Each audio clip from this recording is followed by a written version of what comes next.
देखिए, हम लोग डिस्कशन करने के लिए तैयार हैं, लेकिन मैं आपको सत्यता कुछ बताना चाहता हूँ।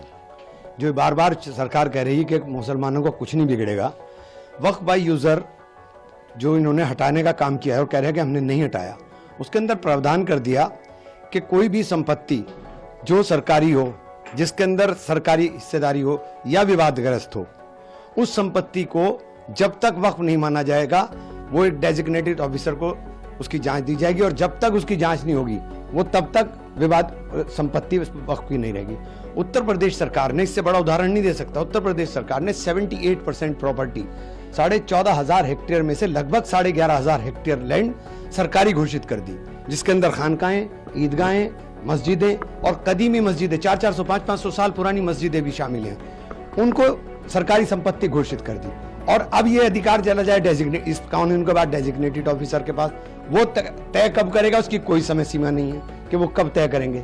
तो ये जो विवाद की स्थिति पूरे देश में खड़ी होनी है, ये बहुत खतरनाक है, और ये पूरी तरीके से संविधान के धारा 14, धारा 16, धारा 25 के ऊपर ओवरलैपिंग है और संविधान के साथ पूरी तरीके से मजाक करने का काम किया जाए। अब जब कांग्रेस कह रही है कि इंडिया अलायंस की पार्टियां विरोध करेगी, जब जेपीसी की 80 बैठक हुई है, जो प्रॉब्लम्स आपने गिनाई, इसको क्या जेपीसी में सब चीजें हमने गिनाई, बोल कर नहीं गिनाई, हमने लिख करके गिनाई है। हमने एक एक चीज के अंदर अपनी लिख करके गिनाई है। हमने कल भी अमेंडमेंट दिए हैं, हमने हर चीज को पूरी तरीके से लिख करके दिया है, किसी चीज को डिनाई नहीं कर सकते कि हमने नहीं दिया। और ये आप इन्होंने ड्राफ्ट किया, वक्फ मुसलमान का है और मुसलमान का एक धार्मिक कृत्य है। वक्फ को ये लोग समझते भी नहीं है। जो लोग बेसिक चीज बता रहा हूं, पाकी और नापाकी, पाकी और नापाकी का फर्क मुसलमान बता सकता है, आप नहीं बता पाएंगे। तो आप जब बेसिक चीज भी नहीं बता पाओगे, समझ पाओगे, तो आप वक्फ का ड्राफ्ट कैसे कर दिया आपने? बीजेपी फिर निशिकांत दुबे ने लाया मुद्दा 1911 में मोहम्मद अली जिन्ना ने वक्फ लाया, और कांग्रेस जो है तब से मिसलीड कर रही है। मिसलीड कर रहे हैं? क्या मिसलीड कर रहे हैं इसके अंदर? हम तो सीधी सीधी बात कर रहे हैं, मिसलीड तो आप कर रहे हो। आप कह रहे हो कि आप अच्छा ही कर रहे हो।